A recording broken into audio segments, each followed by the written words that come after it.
Thanks so much for having me here. I'm really excited to be here in front of y'all. Not only because I love Kinkaid, it looks so different since I've been away for a while. It's a beautiful place, but also because I love getting the opportunity to share my story. I hope that after today, you all have at least one more tool in your toolbox to help you achieve your goals, land your dream job, or even master a new skill in your life. Before I start, I gotta let you know how fortunate you are to be here at Kinkaid. This place has given you a diversity of knowledge and experiences that's going to set you well ahead of your peers when you leave, but the rest of your success and the rest of your story is going to be determined by you. I'd like to preface my story by letting you know that I took the non-traditional route to medicine, meaning that I didn't go straight from high school to college and into medical school. And a majority of healthcare providers and probably most doctors take the traditional route. But I'm here letting you know that you can take a non-traditional path, whether it's through medicine or whatever career choice you choose, and still make it. So my pursuit of a career in medicine actually started here at Kinkaid during interim term, where I got to work with doctors in clinics and operating rooms, the coolest of which I thought was an orthopedic surgeon. I got to see this orthopedic surgeon fix broken bones with drills and hammers and saws and still improving his patients' lives. As a guy who's never been able to sit still my entire life, I knew that this was my dream job. I also got to explore the business side of medicine, working with the CEO of the hospital for a couple days. And at the end of this experience, I knew that medicine was the career path I wanted to choose. So the next phase of my life was college, where I attended Gettysburg College in Gettysburg, Pennsylvania. I wanted to go to a school where I could continue playing lacrosse, but also prepare for medical school. Most importantly, Gettysburg College had a strong basic sciences education. They held preparatory courses for the medical college admissions test, also known as the MCAT, and they had a health professions committee. This health professions committee evaluated and interviewed each student interested in going into medical school. And if they provided a committee letter of recommendation, then a student's chances of getting into medical school were really high. At the time of my college tour, they told me that nearly all the students that had received a committee letter of recommendation were accepted into the school of their choice. That was a huge selling point for me to go to Gettysburg College. Well, fast forward to my senior year when I faced this committee. Not only was I told that they weren't going to write me a committee letter of recommendation, but also that I needed to reconsider my career path. According to that committee, I was never going to go to medical school, and I was never going to be a doctor. That meeting changed my life. I wasn't going to get to do what I thought I was going to get to do. I was crushed and fired up at the same time, and I was being told there's no way to make it. But I wanted to prove that committee wrong. Not for the sake of vengeance, but because I believe that where a passion exists, a way to pursue that passion also exists. So I went to my academic advisor, and we had several discussions about my future, and I assured him I wanted to be a doctor and that I was going to leave no stone unturned until I made it there. We sorted through my deficiencies and decided that applying to a medical master's program would address some of my deficiencies and hopefully help me get into medical school the following year. So after graduating from Gettysburg College, I went on to the University of South Florida, Morsani College of Medicine in Tampa, Florida, to pursue a master's degree.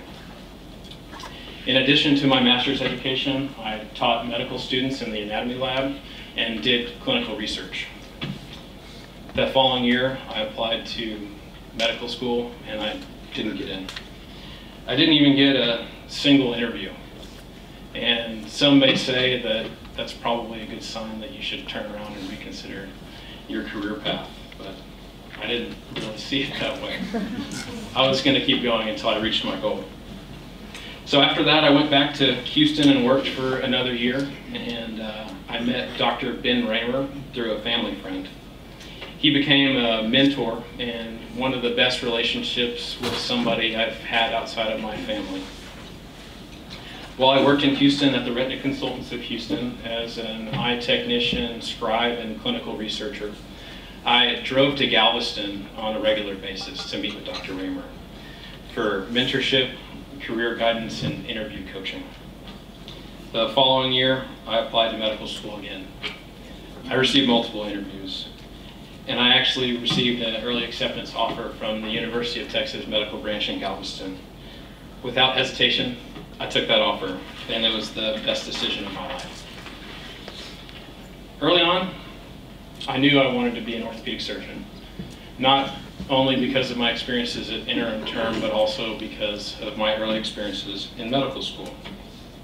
Now, ortho is known as one of the more competitive specialties to get into, like plastic surgery, neurosurgery, and radiation oncology, just to name a few other specialties. And in order to become a certain type of doctor in your final year of medical school, you have to apply to different training programs, and then a computer system will match you into a training program where you'll be for residency for the next 3, 5, however many years it is. It's honestly way too complicated. But because I knew how competitive this career path was, I spent my 4 years diversifying my experiences to be as competitive an applicant as I could be. And in March of 2018, I found out that I matched at UTMB in orthopedic surgery. I found out that I was going to get to do my dream job for the rest of my life. So whether you're pursuing a career in medicine or any other career path, I believe that you can do anything that you want. I know that you can do anything you want if you're passionate, persistent, resilient, know your deficiencies, and seek mentorship and support. I'd like to spend the last few minutes going over what each one of these words means to me, and hopefully you'll have something to take home with you to apply to your career path if it's not medicine. Passion. Find something you're passionate about. Find something that fills you up every single day. For me, it's orthopedic surgery, but for you, it may be law, business, engineering, teaching, coaching, and maybe even medicine. Some of you may not know what you're going to do with your life, and that's okay. But work towards finding what that is every single day. And the harder that you work, the easier it's going to be for you to figure out the things you do and don't want to do. Persistence. To me, persistence means relentlessly pursuing the things that you want to do. Persistence is being focused on what you're passionate about and going after it. For me, that was going from college to my master's program to working, all of which was medically oriented, since my ultimate goal was to get into medicine. So do things that will ultimately lead you to getting to pursue what you're most passionate about. And be aware to seize every opportunity that comes in front of you. Resilience. Resilience is simple. Just don't take no for an answer. Don't let anyone tell you that you can't do something that you know you're capable of doing. When you've poured completely into something, it's still going to hurt when someone tells you no. But that doesn't mean that it's the end of the road. It's just someone's opinion. And I suggest you always keep pursuing until you achieve your goal.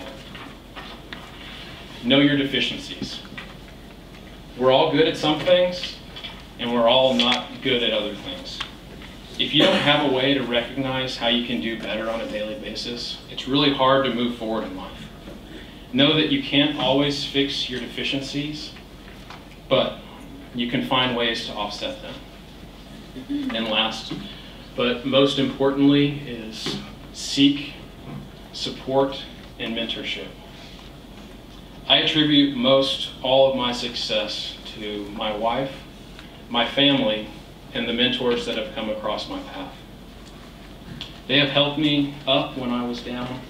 They have told me to keep pushing when I didn't know it was worth pushing anymore.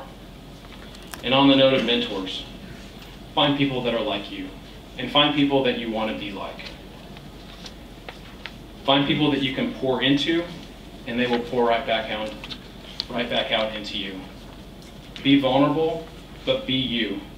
because a good mentor will see you through all of your success, just like family. Thanks so much for your time, and I wish you all the best.